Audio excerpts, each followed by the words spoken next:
My daughter shaving her sister's head in her sleep the night before prom was the best thing she ever did. I woke up to my teenage daughter Kayla's piercing screams. I ran into her bedroom and couldn't believe what I saw. She was completely bald, her blonde hair scattered across her pillowcase. She was sobbing, telling me her little sister Reese must have shaved her head while she was sleeping. She stumbled to the bathroom mirror and started screaming even louder when she saw her reflection. Prom was in 8 hours and she was supposed to be a shoo-in for queen. Now it was ruined. "Where's Reese?" I demanded, and my husband found her sitting on her own bed in her unicorn pajamas with his electric razor on her nightstand. "Reese, what did you do?" I asked, trying not to scream while Kayla sobbed in the bathroom. "I had to stop her from going to prom," Reese said in that small voice she uses when she knows she's in trouble but thinks she did the right thing. This was my baby who still crawled into Kayla's bed during thunderstorms. The same little girl who Kayla taught to ride a bike last summer.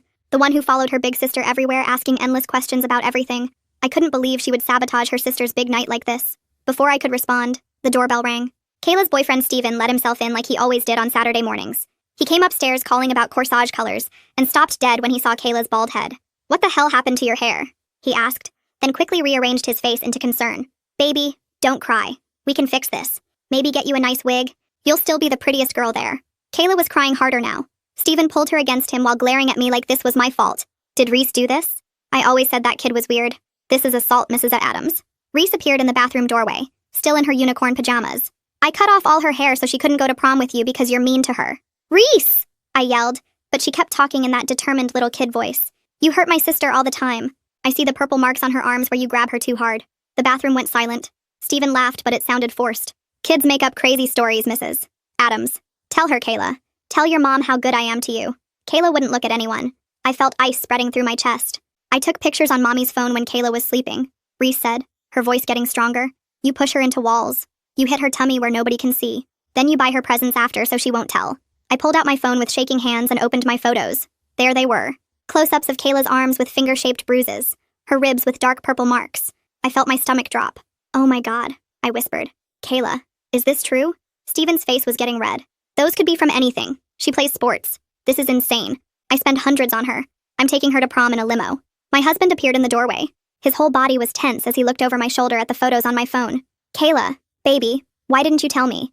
I asked. My voice was breaking completely. Steven's grip on Kayla tightened visibly. "We're leaving right now. This is completely ridiculous. Get dressed, Kayla." "She can't go anywhere if she's too embarrassed about her hair," Reese said simply. "That's why I shaved it all off while she was sleeping. So she'd have to stay home safe." Steven tried switching tactics. His voice went artificially sweet. "Reese, sometimes me and Kayla play rough when we're fooling around. It's not abuse, it's just passion. You're too young to understand boyfriend-girlfriend stuff." My husband stepped fully into the bathroom and said, "Let go of my daughter right now." "But then you did this, mister," Reese said. Everyone turned to look at her again. She pulled out her little pink tape recorder that she used for making pretend radio shows and pressed play.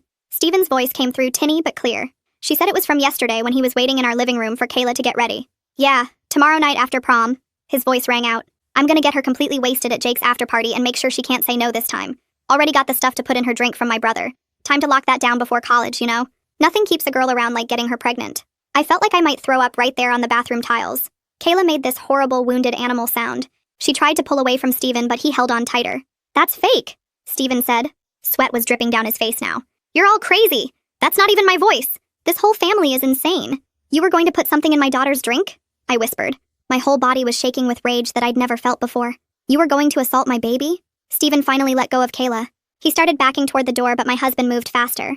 He blocked the only exit with his whole body. I could see the muscles in his jaw clenching as he stared at this boy who'd been hurting our daughter for who knows how long. "You don't want to do this," Steven said. He was trying to sound threatening, but his voice cracked like the child he really was. "My dad's a lawyer. You touch me and I'll ruin your whole family." My husband took another step forward. Steven pressed himself against the wall, looking for another way out.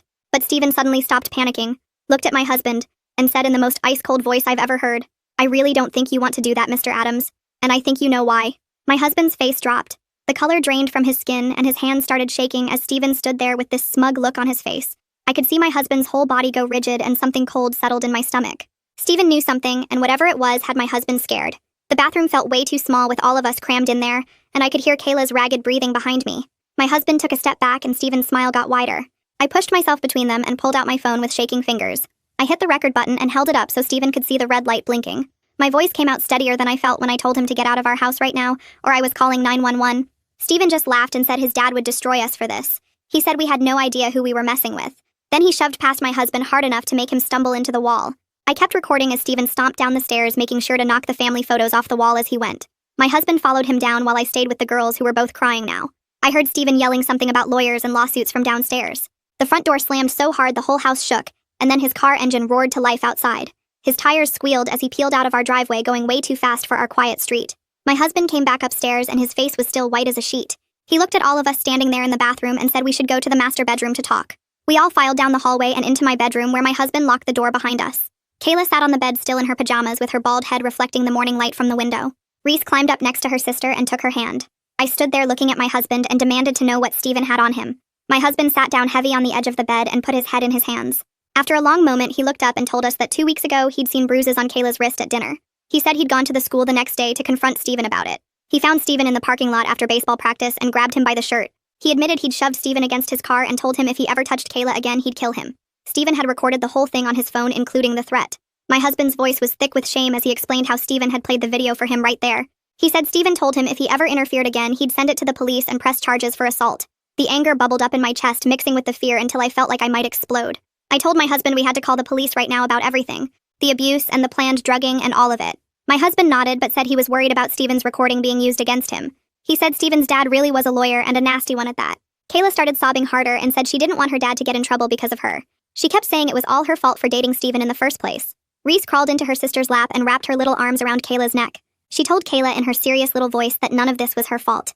She said bad people do bad things, and that's on them, not on the people they hurt.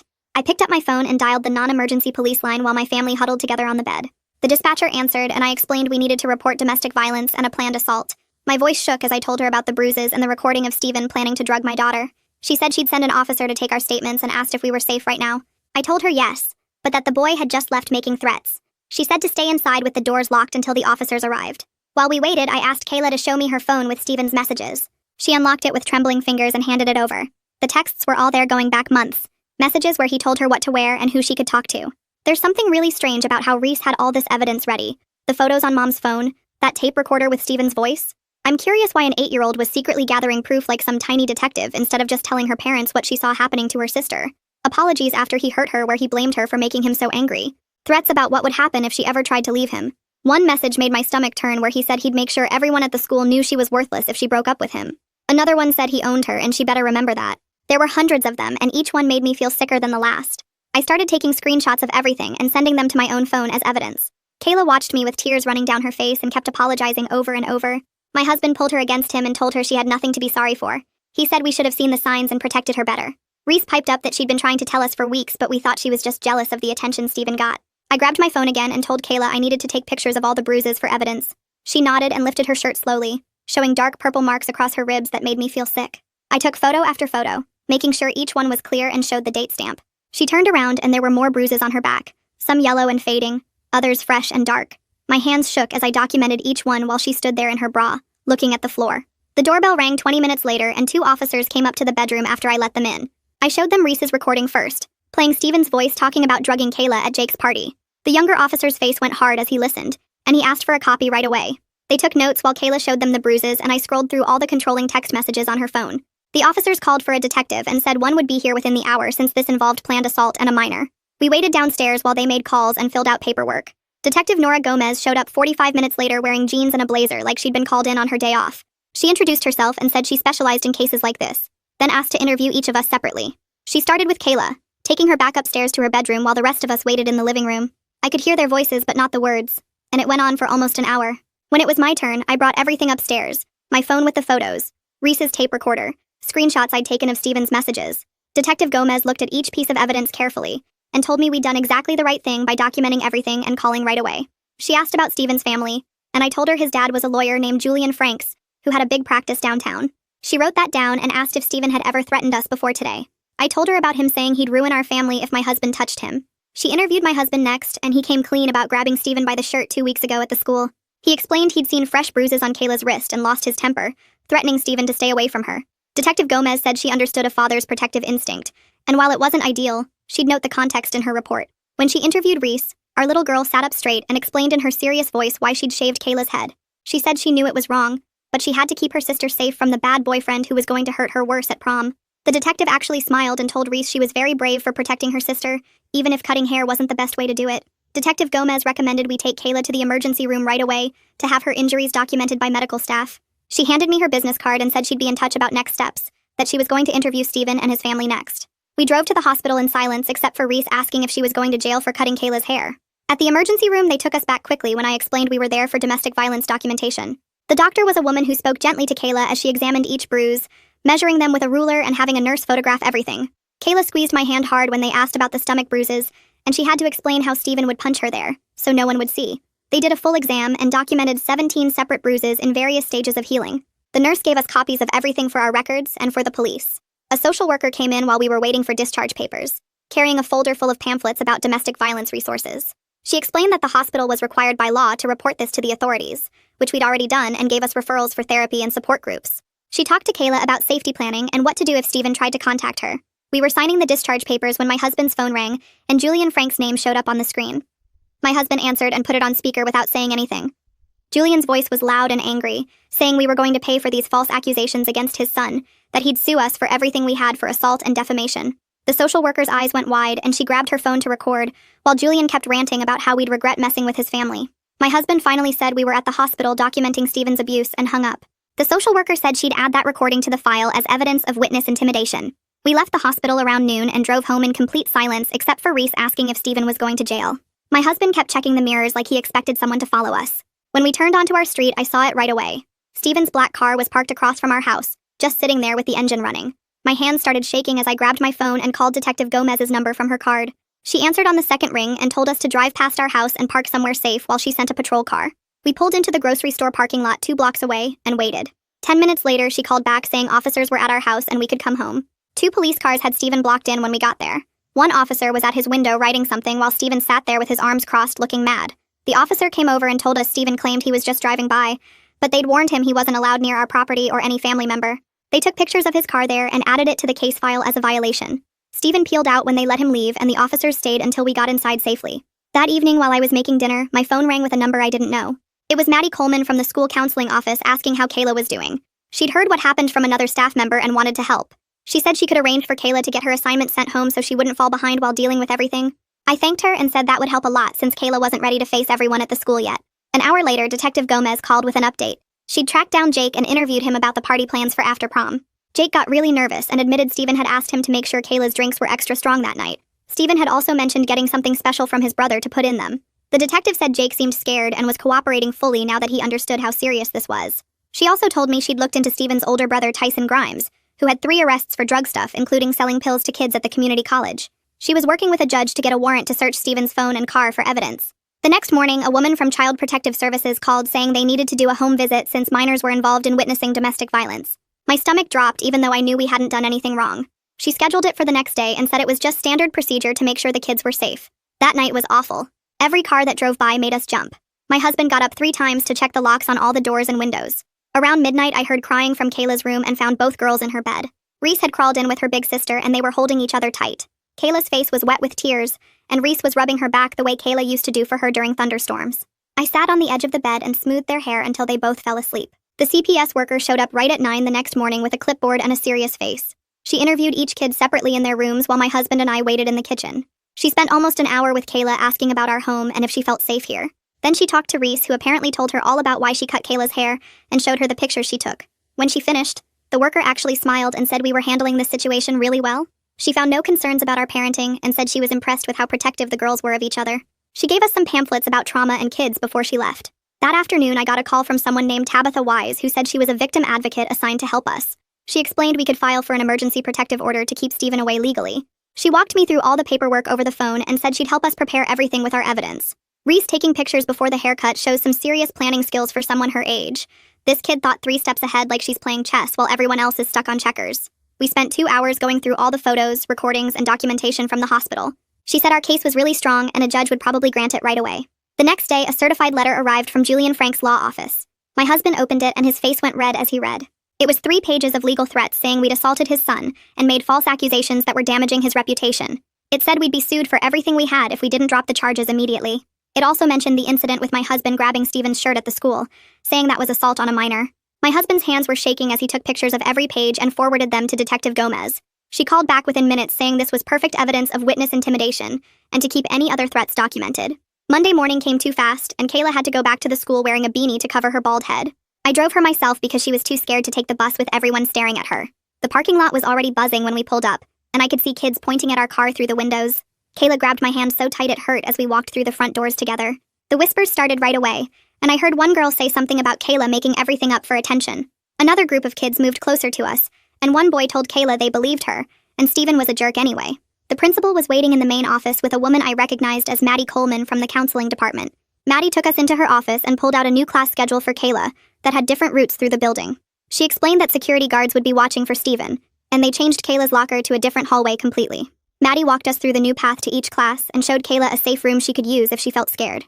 My phone rang while we were walking, and it was Detective Gomez saying she had news about the search warrant. She'd gone to Steven's car that morning with other officers and found a small plastic bag stuffed under the driver's seat. The pills inside looked like Rohypnol, and they were rushing them to the lab for testing, but she was pretty sure what they'd find.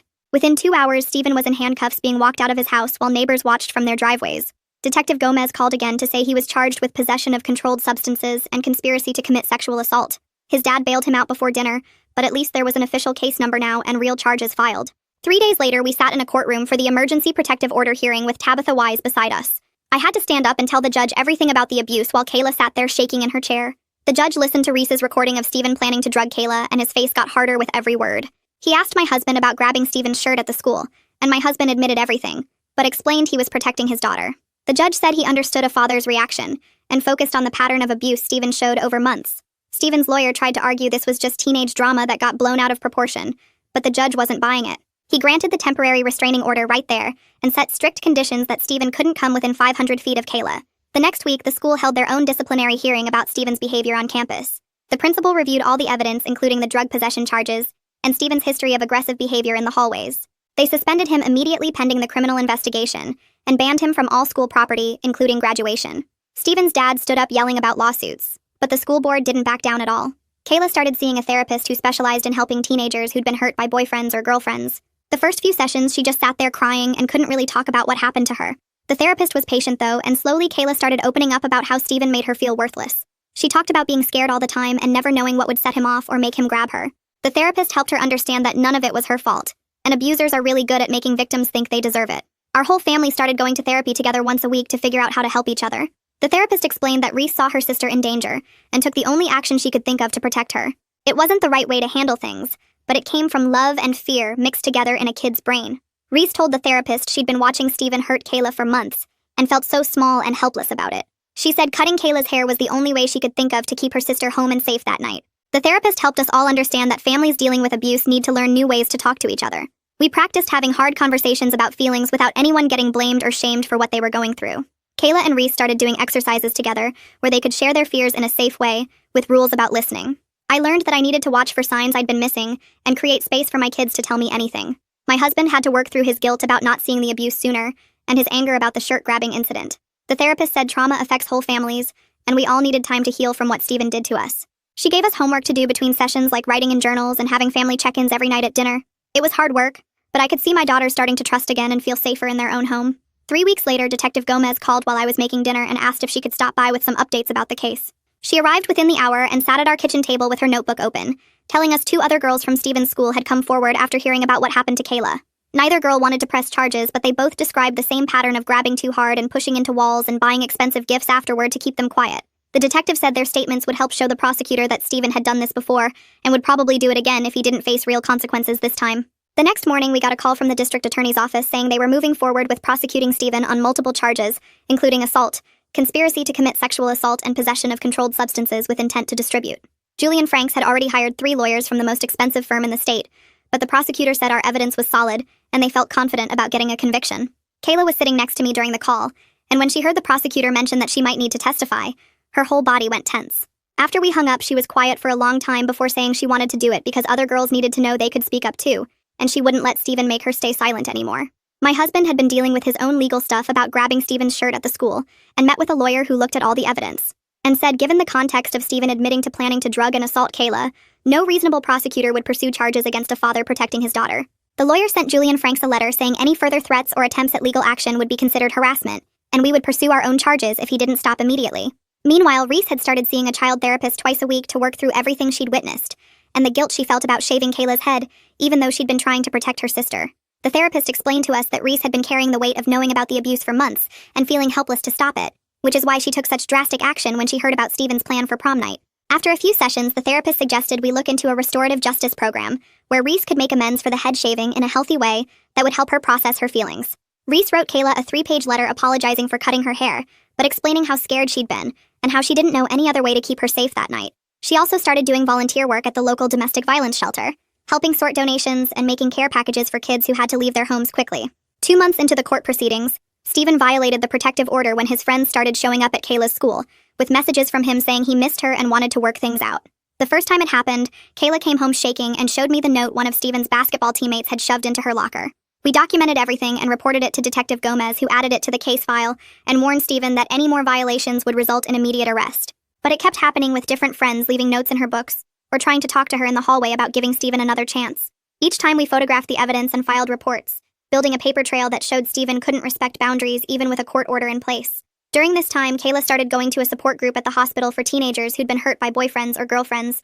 Why does Detective Gomez keep finding exactly what they need at just the right moment? Pills under the car seat, 2 other girls coming forward, everything falling into place so neatly makes me wonder about the timing here. The first few meetings, she just sat in the circle and listened to other kids share their stories, but eventually she started talking about her own experience. She met a girl there whose ex-boyfriend had broken her arm, and another whose girlfriend used to lock her in closets when she got mad. They all understood what it was like to love someone who hurt you, and to feel like you couldn't tell anyone because they wouldn't understand or would say you were being dramatic. 6 months after that morning when Reese shaved Kayla's head, the criminal trial finally began at the courthouse downtown. Steven's lawyer tried to paint him as a good kid from a good family who'd made some mistakes in a relationship, but didn't deserve to have his whole future ruined. The prosecutor laid out all the evidence, including the photos of Kayla's bruises, Reese's recording of Steven planning to drug her, the pills found in his car, and the statements from the other girls who dated him. When it was time for Kayla to testify, she wore the dress she was supposed to wear to prom and walked to the witness stand with her head high, even though I could see her hands shaking. She spoke clearly about how Steven would grab her arms hard enough to leave marks and push her into walls when he was mad and hit her stomach where no one could see the bruises. She described being afraid all the time and never knowing what would set him off or make him hurt her, and how he'd buy her jewelry or flowers afterward and tell her he loved her too much to control himself sometimes. The prosecutor asked Kayla to step down and called Reese to the stand next. My little girl walked up there in her best dress, the pink one with unicorns on it, and the bailiff had to adjust the microphone way down for her. She raised her right hand and promised to tell the truth in that serious voice kids use when they know something is really important. The prosecutor pressed play on Reese's tape recorder, and the whole courtroom went quiet as Steven's voice filled the room, talking about getting Kayla drunk and putting stuff in her drink at Jake's party. I watched the jurors' faces change as they heard him laughing about how he'd make sure she couldn't say no this time, and how getting her pregnant would lock her down before college. One older woman on the jury put her hand over her mouth, and another man shook his head looking disgusted. Steven's lawyer jumped up saying the recording was illegal since Steven didn't know he was recorded, but the judge cut him off. She said Reese made the recording in her own home where Steven had no expectation of privacy, and the evidence would stand. Steven's face went bright red, and he started whispering frantically to his lawyer, who kept shaking his head. The prosecutor asked Reese why she recorded Steven, and she explained in her little voice that she'd seen the bruises on Kayla and wanted proof because grown-ups don't always believe kids. 2 days later, my husband took the stand and I could see his hands shaking as he sat down. He told the court about finding the bruises on Kayla and confronting Steven at the school, admitting he'd grabbed Steven's shirt, but explaining he was trying to protect his daughter. The prosecutor showed how Steven had used that incident to threaten and control our family, which was just another part of his pattern of manipulation. Steven's lawyer tried to make my husband look like the aggressor, but the jury wasn't buying it after everything they'd heard. On the 3rd day of testimony, after hearing from the detective about the drugs found in Steven's car and testimony from 2 other girls who dated him, the jury went to deliberate. We waited in the hallway for 4 hours drinking bad coffee from the vending machine and jumping every time the door opened. When they called us back in, the foreman stood up and read guilty on all the major charges, including assault, conspiracy to commit sexual assault, and possession of controlled substances. Steven's face went white and his mom started crying while his dad Julian just sat there with his jaw clenched. 3 weeks later at sentencing, the judge gave Steven 2 years in juvenile detention, 3 years probation after that, mandatory counseling, and a permanent restraining order keeping him away from Kayla. Julian Franks cornered us in the parking lot afterward, his face red as he threatened appeals and civil suits, saying we'd ruined his son's future over teenage relationship drama. My husband stepped right up to him and told him in this calm, cold voice that his son was a predator who finally got caught, and maybe if Julian had been a better father, none of this would have happened. Julian looked like he wanted to hit my husband, but there were cops everywhere, so he just got in his Mercedes and drove away. With Steven locked up, something changed in Kayla almost immediately. She started sleeping through the night again and stopped jumping when doors slammed. She decided she wanted to help other girls recognize the warning signs of abuse and started working with the school counselor to plan assemblies where she could share her story. The first time she spoke in front of the whole junior class, her voice shook, but she kept going, explaining how Stephen had isolated her from friends and made her think the abuse was her fault. After her presentation, 3 girls came up to her privately asking for help with their own situations. The school board called a special meeting after our case and brought in experts on teen dating violence to train all the teachers and staff. They created new protocols for reporting suspected abuse and started teaching healthy relationship classes in health education. The principal told us they'd had no idea how common this problem was until Kayla's case opened their eyes. Meanwhile, Kayla's hair started growing back in soft, fuzzy patches that she'd run her hand over constantly. She tried different hats and scarves at first, then decided she actually liked the super short look and kept it buzzed for a while. She told me the short hair reminded her that Reese loved her enough to do something drastic to save her, and that she was strong enough to survive anything. Reese channeled all that protective energy into positive action, volunteering with us at domestic violence awareness events and helping make care packages for the women's shelter. She decorated each package with her drawings and write notes saying things like, "You're brave and you deserve to be safe." The shelter coordinator said Reese's packages always made the women smile even on their worst days. My husband started leaving work early on Thursdays to be home when the girls got back from the school, something he'd never done before in 15 years of marriage. We'd sit at the kitchen table with cookies and milk while they did homework, asking about their day and really listening to the answers instead of just going through the motions. Every Sunday night, we had family meetings where anyone could bring up anything they wanted to talk about without judgment. Kayla started opening up about small things at first, like feeling anxious about a test or frustrated with a friend, then bigger stuff about learning to trust her own judgment again. Reese would share her drawings from art therapy and explain what the colors meant about her feelings that week. 6 months passed faster than I expected, filled with therapy appointments and court dates, and slowly rebuilding normal life. Our family dinners got louder again with actual laughter, instead of the tense silence we'd had when Stephen was around. Kayla joined the debate team and started winning competitions, finding her voice in more ways than one. Reese taught herself to knit and made scarves for everyone at the women's shelter for Christmas. The support group at the hospital became Kayla's safe space where she met other survivors who understood what she'd been through. There was this boy named Eric whose ex-girlfriend had stalked him for months, and he and Kayla started talking after meetings about boundaries and red flags. He never pushed for anything more than friendship at first, just listened when she needed to talk and made her laugh with terrible jokes about their shared therapy homework. When he finally asked her to go to a movie 3 months after they met, he gave her 3 different exit strategies in case she felt uncomfortable and told her his mom would pick them up if she wanted to leave early. They took things so slow that their first kiss didn't happen until 2 months into dating, and Eric asked permission first. Reese got nominated for a citizenship award at the school for organizing a whole campaign about recognizing abuse warning signs after what happened to Kayla. She made posters with simple messages that even elementary kids could understand, and got the principal to approve age-appropriate assemblies for every grade level. The day she won the award, she wore her best dress and gave a speech about how protecting people you love means speaking up even when it's scary. Detective Gomez called us every few weeks with updates, always starting with asking how the girls were doing before getting to the legal stuff. She told us Stephen got into 3 fights in his first month at the detention center, attacking smaller kids just like he'd done with Kayla. They moved him to a higher security unit after he broke another kid's nose, and his release date got pushed back another 6 months for violent behavior. His dad tried to appeal the conviction twice, but the judge shut it down both times, especially after seeing Stephen's detention record proved the pattern of violence was real. Kayla's graduation day arrived with perfect weather, and her hair grown out to a cute pixie cut that she'd learned to style with little clips. She walked across that stage as salutatorian to huge cheers from our section, where even Reese's art therapy group had come to support her. Stephen picking fights with smaller kids in detention really proves the apple doesn't fall far from the entitled tree. Guess those anger management classes aren't on the curriculum yet at Juvie Prep Academy. Her speech talked about finding strength in unexpected places and learning that asking for help isn't weakness, but the bravest thing you can do. She thanked Reese by name for saving her life, and I watched my youngest daughter cry happy tears for the first time since this whole thing started. The college acceptance letters had been rolling in for weeks, and Kayla chose a school 3 hours away, far enough to be independent but close enough to come home whenever she needed. She signed up for a self-defense class that summer and convinced Eric to take it with her, both of them learning to protect themselves in healthy ways. We went dorm shopping together, and she picked out bright colors instead of the dark stuff she'd worn during the Stephen months. She put a photo of our family on her desk, including one of her and Reese from after the trial where they're both laughing at something on Reese's phone. The night before she left for college, Kayla crawled into Reese's bed like they used to do when they were little. I found them the next morning tangled up together, Reese's arm thrown protectively over her big sister even in sleep. As we loaded the car, Kayla hugged Reese and whispered something that made them both cry and laugh at the same time. Looking back at everything that happened since that morning Reese shaved her sister's head, I realized that desperate act of love had saved Kayla from something so much worse than missing prom. Our family learned that protecting each other sometimes means doing hard things that seem crazy in the moment, but turn out to be exactly what needed to happen. Thanks for hanging out and wondering about all these questions with me today. It's always interesting seeing where curiosity takes us. Until next time. And hey, like the video, it helps more than you think.